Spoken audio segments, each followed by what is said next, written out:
Hey, yeah. 1, 2. 2. Hey, yeah. Hey, yeah.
Hello, good morning, everybody, and thank you very much for joining us.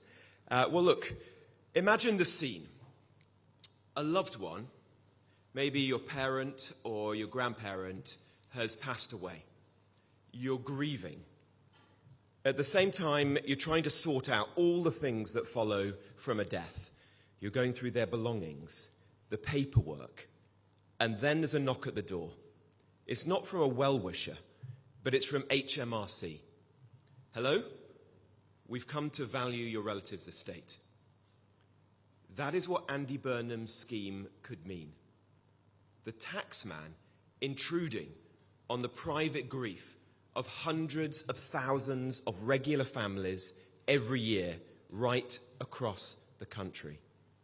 It's the tax that Andy Burnham conspicuously refused to rule out yesterday. A universal death tax. A tax that he has been pushing for nigh on 20 years. In a white paper as Health Secretary in 2010, in his first leadership bid in 2015, in 2021 at a fringe meeting, in the Makerfield by-election, everything was on the table. And as the Prime Minister says, difficult decisions are coming. He's ruled out plenty of other taxes, but he won't, he can't, he will not rule out the death tax. It's a tax that the public has rejected, not once, not twice, but 4 separate times. Yet still Andy Burnham seems to return to it. Why? Not just because he wants to change social care, no. If that was his sole aim, there are other ways to fund it, like cutting foreign aid or benefits for migrants. No. He's shown again and again that he thinks the savings that you've earned, no matter how little, that you've scrimped and saved for, that you've been taxed on, whether you're rich or poor, he says the taxman deserves a bit more. No one doubts that Andy Burnham possesses more charm than Keir Starmer. I know that's a low bar. But have we stopped to ask, what is he actually selling? On the big questions so far, there's a bunch of false promises and fantasy ideas that he can fix social care and worry about the costs another time, or that he can grow the economy in every postcode for British people, but water down immigration reforms to let in some more cheap migrant workers. And finally, that 700 people can cross the channel in small boats yesterday, tens of thousands this year, and that means his government's plan is actually working. He's like Labour's answer to the Pied Piper. He's playing an enticing tune, but actually leading them and our country into more desperate trouble. I'm not surprised that Nigel Farage was the only party leader that Andy Burnham wouldn't invite to discuss his idea. Despite the fact that reform provides £8 billion of social care through the 30 councils that we run. Because Andy Burnham knows, rightly to be fair, that Nigel will never go along with a betrayal of people who've paid in their whole lives. And make no mistake, that is what Andy Burnham is planning to do. That is the purpose of the talks that the other parties are now engaged in.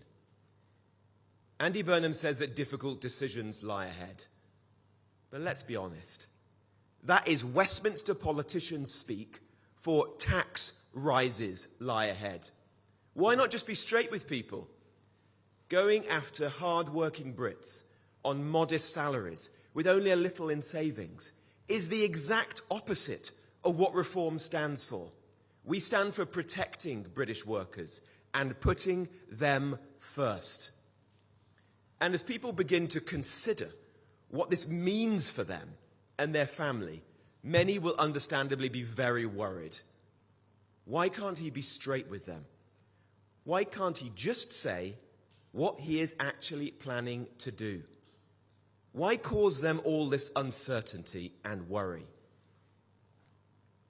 Let me tell you how a universal death tax would actually work. why this is a cruel and punitive tax. Today, whatever its faults, and clearly inheritance tax has many, it at least has a threshold. So that means that if you saved a little over the years, hundreds of pounds, a few £1,000s, or indeed a larger amount, up to £325,000 as an individual, you can pass that on to your family. Andy Burnham's levy is different. It has no threshold, no allowance, no minimum limit whatsoever. Everything goes in. The family heirlooms, your mother's wedding ring, if you've got a watch to hand on, and nothing else, it's taxed. A couple of pieces of jewelry, taxed. Even clothes, taxed. Think what that means. Think what that means for the least well-off families in this country. An estate of a few £100s in a post office account. A bit of furniture, the sofa, the telly, a small policy would somehow have to be catalogued, valued, and assessed. By who? Solicitors? Probate valuers? Officials? What, people charging fees for the smallest estates? The cost of the assessment alone might swallow the inheritance in whole. The state would spend £500 to take £300. Grieving families would undoubtedly be dragged through months of paperwork for the privilege of being left with next to nothing. And remember, this is the important point. Brits are already amongst the most heavily taxed people on earth when we die. Of the 38 OECD nations, Britain already runs the 5th harshest death tax regime. Nearly half of those countries don't tax children's inheritance at all, and rightly so. Australia scrapped death duties. Canada scrapped them. Even Sweden scrapped them because they raised very little, because they were despised, because they destroyed a lot. And Andy Burnham looks at all that. He looks at all of that and concludes, you know what? Britain doesn't tax death enough. To raise the £18 billion he needs for his plans, this tax would need to sit on top of the inheritance tax levied on the rich. That means together, Burnham's death tax and our existing inheritance tax would cost families almost £30 billion a year.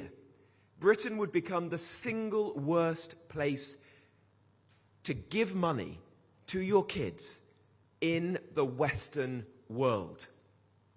And it would be worse than that, because it would also make the UK the only country in the whole of the West to tax all savings with no allowance whatsoever. This is a truly extreme proposal. Is this the Makerfield test that we were promised by Andy Burnham when he was out on the stump? Well, take a nurse. Take a nurse in Makerfield who's worked her whole life in the NHS. She passes away. Maybe she passes away far too young, only a few years after retiring. She owns a house in Makerfield worth £200,000. She's not rich, but she worked hard and she saved for that home. She gets a lump sum of £100,000 on death from the NHS pension scheme. Under the current rules, none of that would be taxed. And I think we can all agree, quite right so. But under Andy Burnham's death tax, her children would have to pay £30,000 to the taxman, plus the form filling, the worry, the things they'd have to do when they should be grieving for their lost mother.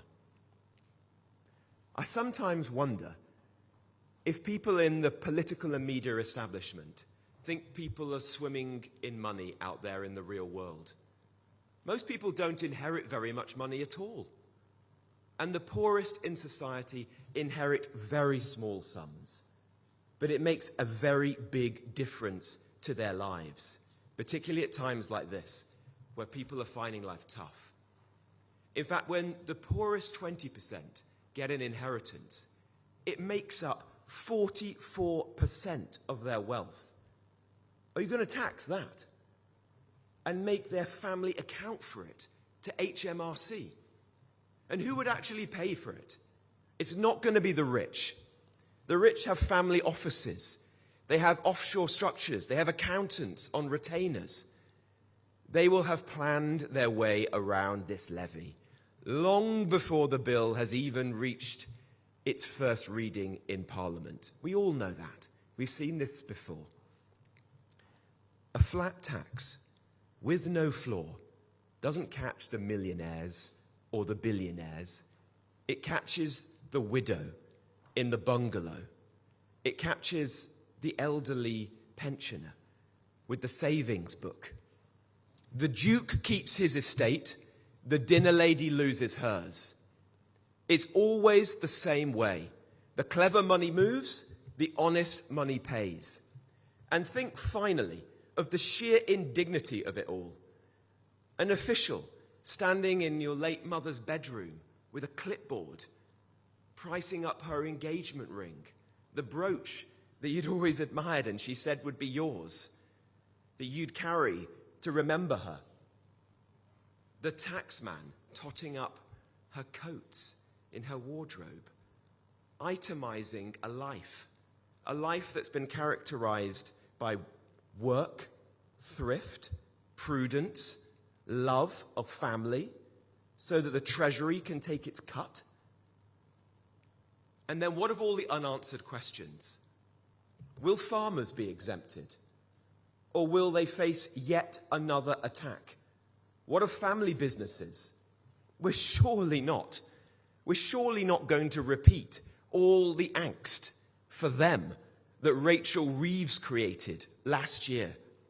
2026 will be marked by protests of tractors on Whitehall, just as 2024 and 2025 were. Will husbands and wives have to pay when the other dies? They did under Andy Burnham's white paper. People are worried now, and they can't wait a year for an answer. Now, others will ask, how else do we pay for care? Because we all see the flaws of the present system. Nobody denies that. Nobody's blind to the problems. Nobody who's watched a parent pass through it could deny it. I have, as an MP, as a grandson, and more recently as a son. I don't doubt the Prime Minister's sincerity either. The system needs to change, but not necessarily the change that he's looking at. For a Prime Minister who's claimed that he cares about localism, it is striking that his first big policy is not to devolve, but to build a national bureaucracy that takes power from local councils. Care in Haringey will always be different to care in Herefordshire, and rightly so. He's going to create another office full of bureaucrats deciding who gets what. The government is currently trying and failing to abolish NHS England, a giant overbearing quango. And what? We're going to create another one for NHS care? I'm not at all convinced that this will help anyone to get better quality care. And that is what we should care about. I also want to ensure that we end the evident profiteering from the system. Large private equity-backed care home companies extracting money, sometimes fleecing families and local councils. I've spoken this week to reform-controlled councils who told me about a care company hiking prices when they need to get somebody into a bed late at night on a Friday, charging exorbitant bills out of all proportion. That has to stop. But I'm not at all convinced that Andy Burnham's proposal is going to fix that. Here's 3 better ways, in fact. First, the system needs to talk to itself. Today, a hospital in one town can barely read the records of a care home in the next.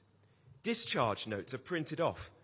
They're still faxed, for goodness sake, faxed in 2026 in some parts of the system. They're typed by hand.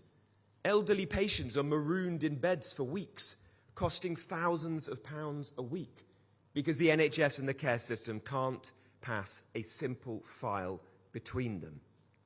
One patient, one record, from ward to care home to GP. End the block beds, the botched discharges, and the savings run into billions.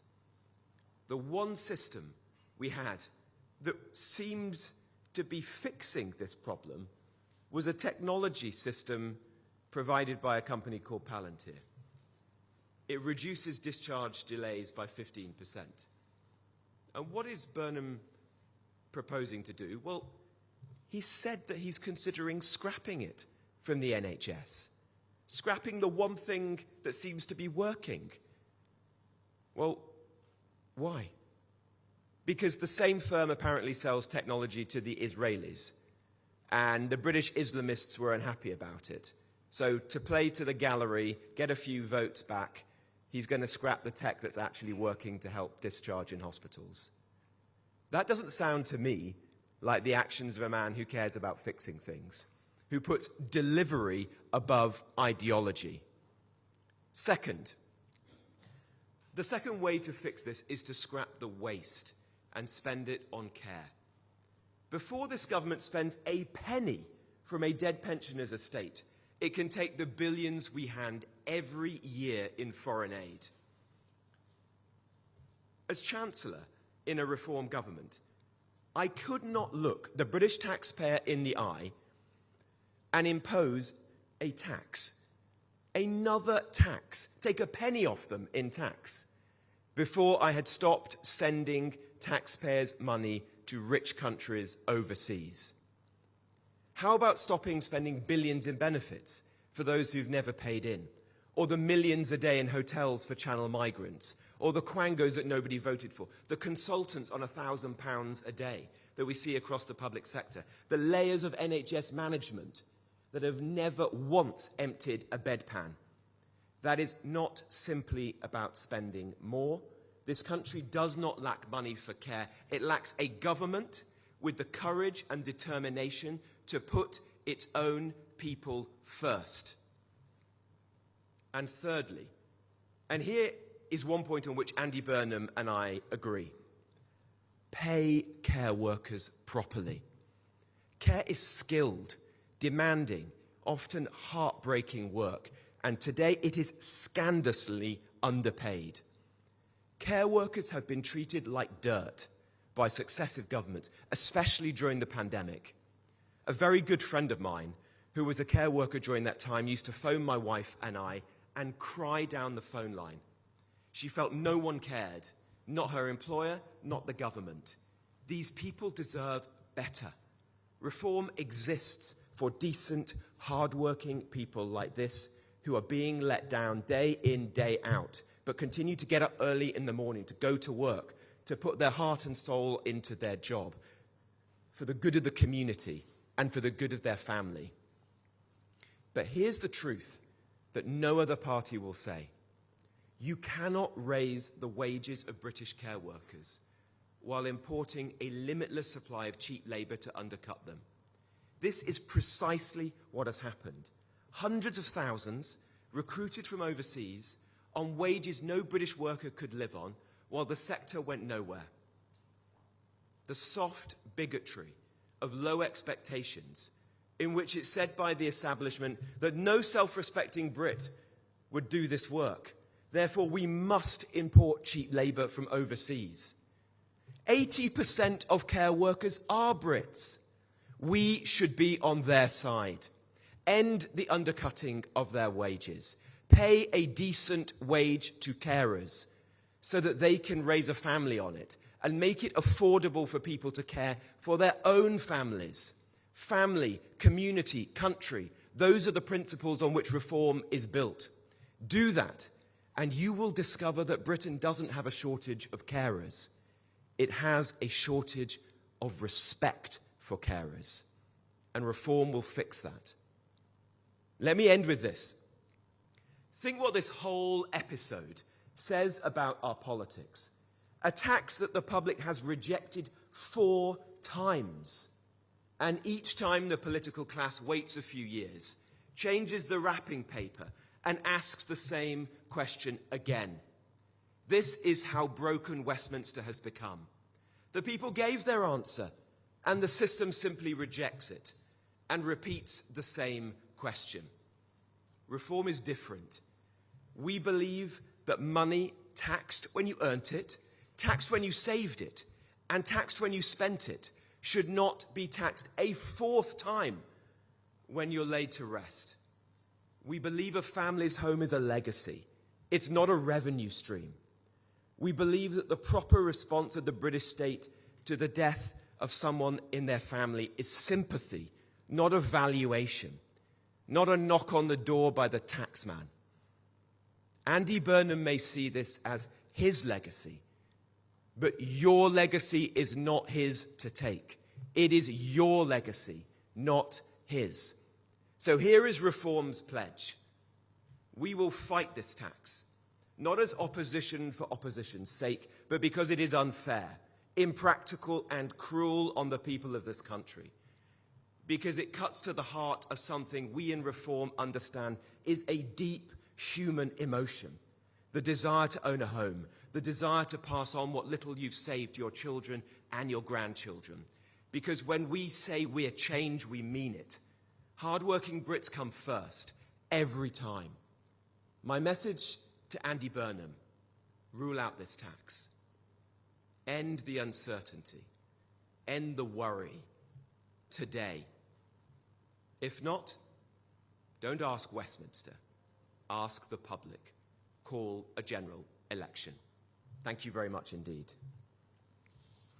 Now, I've got some questions from the press, and the first is from Olivia Utley from GB News. Good morning, Olivia.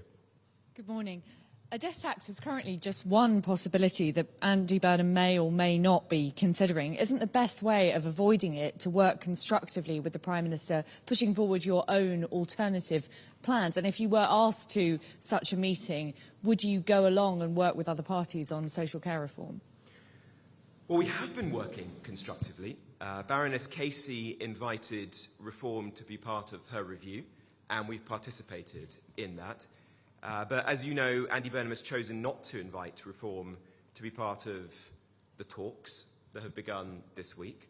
As I said in my remarks, I find that, in one sense, strange and insulting, because Reform runs 30 councils across the country who are actually at the coalface of this problem, having to manage the mess that the Labour Party and the Conservative Party left for them. But on the other hand, entirely understandable, because Nigel Farage, alone amongst the party leaders, has been very, very clear that we do not support increasing taxes. We will fight the death tax, or indeed any other tax on hard-working people if there is an alternative proposed instead. If we were invited, yes, we would participate. But I tell you what Nigel would say to Andy Burnham. He'd be crystal clear: end the uncertainty today, don't leave people hanging for the course of the next year or so, rule out the death tax now. That would be our condition. That's what we would say in the first meeting, and I'm frankly astonished that others haven't done so already. Next I've got Harry Farley from the BBC. Harry. Thank you, Mr. Jenrick. Reform has been facing many weeks of questions about its donations and the source of those donations. And The Guardian this morning is reporting that George Cottrell gave his mother more than $2 million shortly before she then donated to Reform. Is there any form of internal investigation going on in Reform? And are you 100% confident that the money has come from permissible donors under UK elections law? Look, the donations you're referring to were some time ago.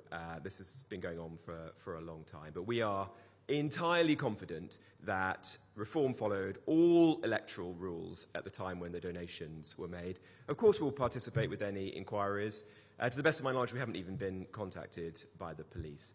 So I don't think we have anything more to add to that. I presume you don't have a question about the actual substance of the press conference today? No? Okay. Well, it would have been better to ask that one first, but if you want to actually ask about the issues that the public care about, then by all means. Well, I was going to ask, if I'm allowed to ask a separate one, then you've talked about the tax that didn't have any threshold, but would you support or would you consider supporting a tax that an extra levy to fund social care, perhaps if there was some form of threshold? No. Look, if I was the Chancellor faced with this challenge, I would not tax hard-working people a single penny when we had not yet stopped paying foreign aid to rich countries, stopped the net zero madness that's costing us tens of billions of pounds, stopped paying benefits to people who are not even British citizens, stop the small boats crisis, which is costing us £1 billion in hotels and bedsits the length and breadth of the country, cut out the waste, use that money to support British people with their challenges, including social care. Get that job done before you start reaching into the pockets and the life savings of the best people in this country who've worked hard their whole lives, built up a small nest egg, and just want to be able to hand that on to their children and their grandchildren. That's my message to Andy Burnham today. I've got Faye Brown now from Sky News. Faye. On the issue of care workers, what would Reform UK government pay British care workers, and can you set out how you would fund an increase to their wages? And if I may just ask on the row that has happened with Zach Polanski, Reform UK said last night that it was two-tier policing, that the Met didn't take any action. Can you set out what action you expected the Met to take, and if you think that he should have been arrested or even jailed for what he says was a mistake? Well, look, it's not for me to tell the police how to do their jobs, but we've seen numerous examples of people who have had a knock on the door from the police, who've been arrested, who've even been prosecuted for what they said on social media. And it does seem curious that in this case the police have chosen not to take action. We'll see whether they take action against the individual who posted the original tweet, who wore the T-shirt. I'm hearing today that the police may have closed that investigation as well. If that is the case, then look, that does look like two-tier policing to me. Remember the context here. Remember the context. You've got just a few weeks from the murder of one of our colleagues, Anne Widdecombe.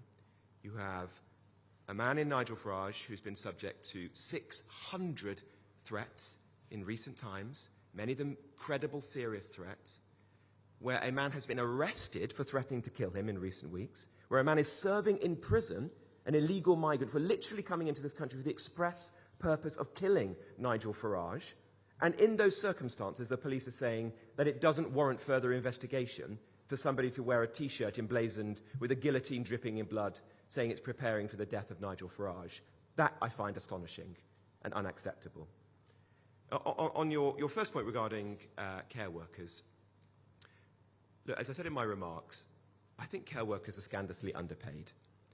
And it's been a consensus amongst the Conservative Party and the Labour Party that the answer to that is not to pay care workers more or to improve their training, their career progression, their terms and conditions, but just to import a load of people from overseas, which actually has the effect of undercutting their wages and making the situation even worse.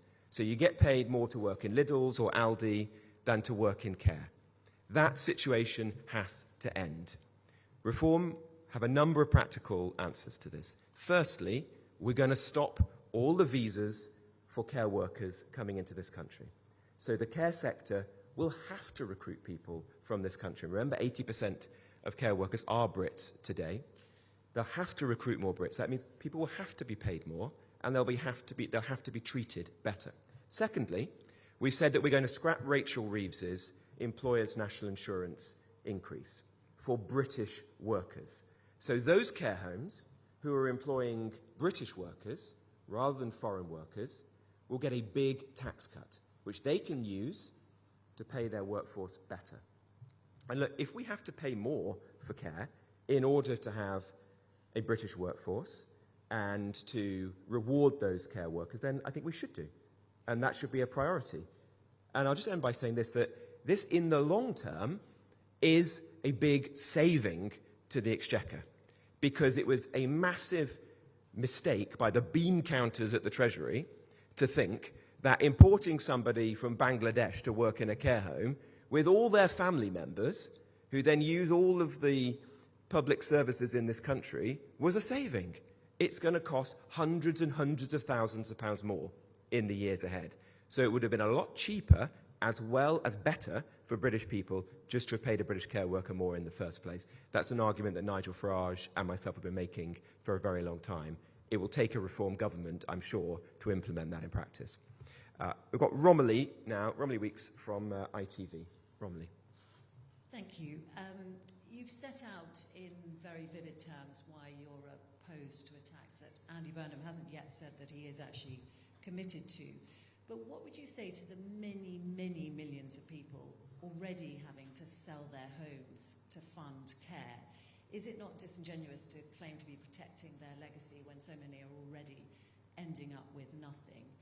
And a second question, if I may, on George Cottrell. You said some time ago as though that doesn't matter.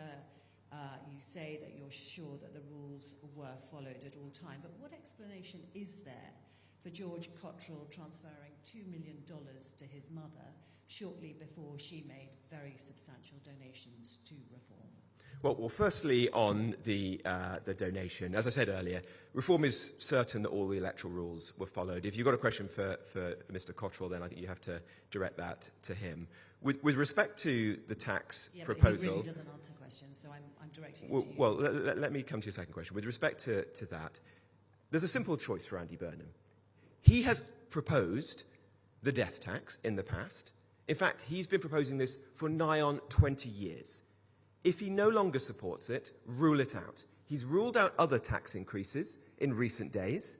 He was conspicuously absent in ruling this out at his press conference this week. We're calling on him today, rule out the death tax, end the uncertainty, enable families to move forward with their lives without the worry and the angst that will follow. And the difference between this and the present situation is very clear. This is universal.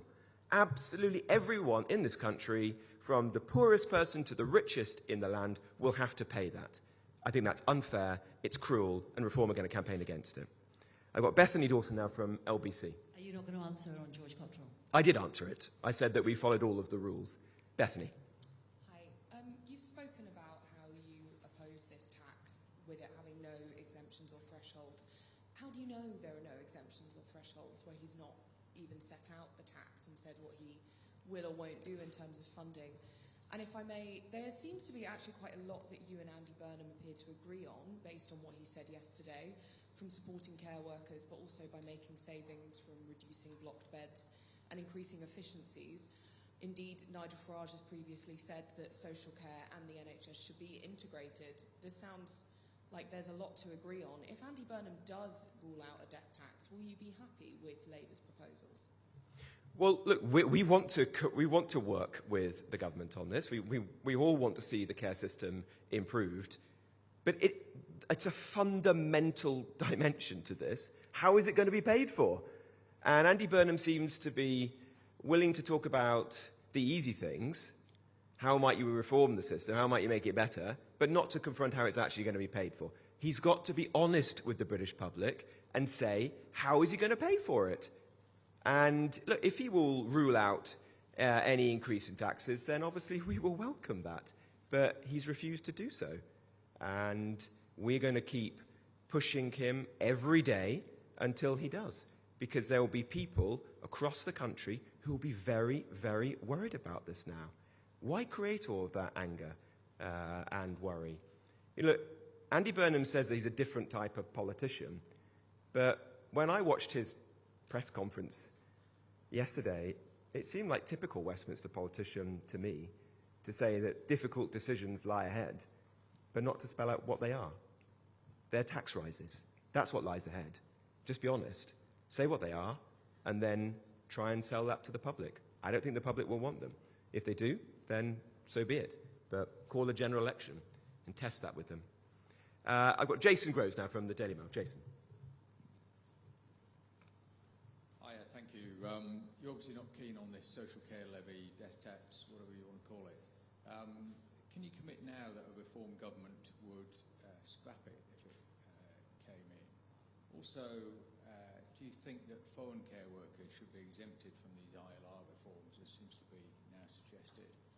And finally, you mentioned briefly the small boat crossings. Obviously, we pay a lot of money to France. Yesterday, there were scenes of the gendarmes stood around saying they've been told not to intervene. Should we be looking to get some of that money back? On the first question, look, if Andy Burnham proceeds with this death tax, then yes, reform will scrap it. We can't let this stand. It's cruel, it's unfair, and it'd have to go. Sorry, what's your second question, Jason? Apologies. Yes, look, reform will abolish ILR. It's simple as that. So it's not a question of whether there will be exemptions to it. We're going to abolish it. So if you come to this country, you'll have to meet our very stringent economic test in terms of whether you will be a net contributor to the British economy. And then you'll have to continue to renew your visa until such time as you can apply for naturalisation. So that we'll be very, very clear on that. And I'd urge Andy Burnham to take forward, at a bare minimum, the weak proposals that Shabana Mahmood has taken forwards. And then with respect to France, look, this is a complete and utter waste of money. We can see that it's achieving absolutely nothing. I've seen it with my own eyes when I'm in France. The French authorities are literally waving these individuals onto the boat. Enough is enough. We should not be sending any more money to France, and in fact Reform has already said that it wouldn't just end this arrangement, but it would seek a rebate from the French for it, because we're quite clearly being taken for fools. I've got Nick Guttridge now from The Telegraph. Thank you. In your remarks, you said that almost half of OECD countries rightly don't levy any inheritance tax at all. There's been a bit of toing and froing over the last sort of 18 months about Reform's position on inheritance tax. Can you clear that up? Would a Reform government completely abolish inheritance tax for everyone? And seeing as everyone else seems to be asking an off-topic one, if the FIFA president goes ahead with his plan to sell off the World Cup to private investors, should England boycott it? Well, on the first point, look, inheritance tax is one of the most unpopular taxes, and we recognise that at Reform. If you think inheritance tax is bad, it is like a parking ticket compared to the death tax that Andy Burnham has proposed. This is universal. It will apply to everyone without any threshold. That is why we feel so strongly about that, and will fight it every step of the way. As regards to FIFA and Infantino, look, I never thought I would say this, but I think he's starting to make Sepp Blatter look like an honest and decent and upstanding person. We will obviously oppose the privatisation of this. Football belongs to the fans, and Reform has been very clear on that. I've got Aaron Newbury now from the Daily Express. Aaron. Good morning. Just to come back on the point made earlier, you did say in your speech that other countries don't tax children's inheritance at all, and you did say, and rightly so. So are you able to say, if it's believed to be a right thing to do, that a Reform government would say no more taxing on inheritance at all? And on the row with Zach Polanski, what do you think Zach Polanski needs to do to clean up his party and make it clear to his members and affiliates and supporters that the sort of behaviour he engaged in is not acceptable? Well, he could resign, I suppose. Look, I'm not here to give advice to Zach Polanski. He seems like a nasty piece of work to me, and people are starting to realise that. But what I think he could have done in Newsnight on the interview he did was apologise to Nigel Farage. What would a decent person do in that situation? Apologise. But he couldn't bring himself to do that. With respect to inheritance tax, look, our position for a long time has been that inheritance tax is an unfair tax. It's double taxation. If Brits were to draw up a list of the taxes that they dislike the most, inheritance tax would be very high up on that list. If there's the fiscal headroom available to us, of course we would love to reform it. But the point today is, why take an evidently unfair and unpopular tax like inheritance tax and apply it universally to absolutely everyone in this country? If you think inheritance tax is unpopular, wait till you see what this death tax is going to be like. I've got Tom Scottson now from The Sun. Tom. Thank you. How much would you need to cut out of the current expenditure to form Reform's social care plan? And what would that look like? And also, a second, if I may, just on the Calais question, would this mean getting British boots on the ground in the French beaches to stop migrants coming over? The question I was asked a moment ago was whether or not we should stop giving money to the French. Yes, absolutely. Cut off the money tomorrow. There's no point sending good money after bad. My view on the small boats crisis for a long time has been, you don't rely on the kindness of strangers to secure your own borders. Take responsibility for securing your borders. Create your own sovereign deterrent. That means detaining and deporting absolutely everyone who steps foot on British soil, sending them back to where they came from, whether that's France or somewhere else. And frankly, I don't care where it is in the world, whether it's Afghanistan or Eritrea. They have no business coming to the UK. And if you say you're going to do whatever it takes, do whatever it takes. And that means absolutely nothing should be off the table. And then, sorry, what was the other question you had? Sorry, Aaron. Oh, how much? Well, look, we're going to have to wait to see what Andy Burnham's proposals are. We at Reform have set out some of the costings, and they are very, very large. They could be £18 billion. Local councils currently spend £35 billion on social care, so it could be more than that. If Andy Burnham sought to nationalise the current privately owned care home estate, that would be another £34 billion. And most people who've looked into this issue in the past have concluded that were the system to be a nationalised care system, the costs would quickly escalate, as they have in pretty much every other example of a free at the point of delivery service. And so I think we can be clear that a death tax of 10% would only just be the start, and it could very quickly escalate from there. I've got Rhiannon James now from PA. Rhiannon. Thank you. In April, Nigel Farage said he was in talks to appoint a health and social care spokesperson, and he mentioned a former NHS trust boss could be in the run-in for that. That hasn't materialised, and you still don't have one. So do you think that suggests that, addressing issues such as social care, such as the social care crisis, isn't a priority for Reform, and you're just not taking it seriously? No. We're holding this press conference today. Have other opposition parties held a press conference dedicated to social care and this response? I haven't seen them. Reform is currently running 30 local authorities across the country which have responsibility for social care, more than any of the other political parties. We are absolutely at the coalface of this, trying to do our utmost to support people in difficult times. Don't tell us we don't care about this issue. We really do.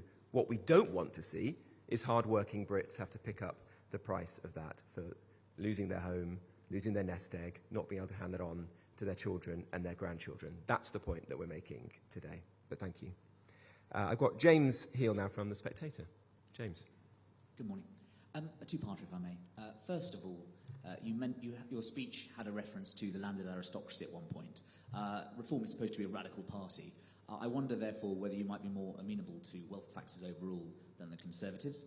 And second of all, Nigel Farage has resigned, triggering a by-election over the standards process into him. One of your colleagues in Parliament has called that a kangaroo court. Is that language that you would use too? Well, I think I did use it. You may actually be referring to me, James, there. Look, I'm not here to cast aspersions on the Standards Commissioner or the officials that work with him. The point that I made in the past is that all the other political party leaders have already prejudged the issue. Kemi Badenoch has said that she will stand a candidate in the next by-election. Well, what is the next by-election? The by-election after Nigel Farage has been found guilty? That's the point here. You know, it is not for Kemi Badenoch, Andy Burnham, Ed Davey, Zach Polanski, or any other politician to play judge, jury, and executioner of Nigel Farage. At the end of the day, we live in a democracy. It's for the people to determine. If the people of Clacton get behind Nigel with knowledge of all of the facts and say, we want this man to be our Member of Parliament, then let that be the determiner of who represents the people of Clacton in the House of Commons. That's the point of this by-election. It is the people versus the establishment. And look, having been to Clacton a number of times, I have every confidence that the people of Clacton are going to support Nigel every step of the way. With respect to the landed aristocracy, look, the way I see reform is this. The Labour Party is for Benefit Street. The Tory Party is for Belgravia. Reform exists for the 80% in the middle. The hard-working, decent people of this country, the workers and the people who worked their whole lives and are now retired and just simply want dignity and security in the last decades of their lives. So our policies will be for them. Our policies will not be for Benefit Street, nor will they be for the richest in the land. That's why everything that I have done so far as Reform Shadow Chancellor has been focused on those people. Cut taxes for working people, like no tax on overtime, like saying that we'll scrap Rachel Reeves's job-destroying increase in employers' national insurance for British workers, like saying we'll stick with the triple lock to support pensioners. That gives you a sense of what a reform government would do. Always for the 80% in the middle, never for Benefit Street, and not for Belgravia either. I've got Teddy Stoddart now from Bloomberg. Teddy. Good morning, Robert. Thank you. You name-checked Palantir specifically when you spoke today as a valid provider of sort of single patient records. But clinicians have told us that there's other homegrown alternatives such as Cypher, and I was wondering whether Reform has a preference for homegrown tech. And a follow-up question, not a follow-up question, a second question, on whether Reform considers itself confident that it knows the source of George Cottrell's wealth. Well, on your second question, I don't think there's anything more to add. I've already said that we've followed all the electoral rules, and we're very confident of that. On your first point, look, I said a few weeks ago that a Reform government is always going to put British people first. It's always going to put British businesses first. And so one of the changes that I would make as Chancellor is to rewrite our procurement rules so that we scrap all of the nonsense that has been ladled into them over recent times, like David Cameron's social value test that said things like people getting contracts off the government need to provide foreign languages or diverse workforce plans, and simply go for best value for money for the taxpayer, and can it be provided by a British company? So yes, we do have a preference for British businesses. But the point I was making earlier was, it seems very odd to me that somebody who's posing as being concerned to just get their hands dirty and fix problems for the benefit of patients would be considering scrapping a technology that demonstrably is working to reduce waiting lists and to get people out of hospital swiftly and into care homes or back home to their own home and improve the quality of treatment in the system.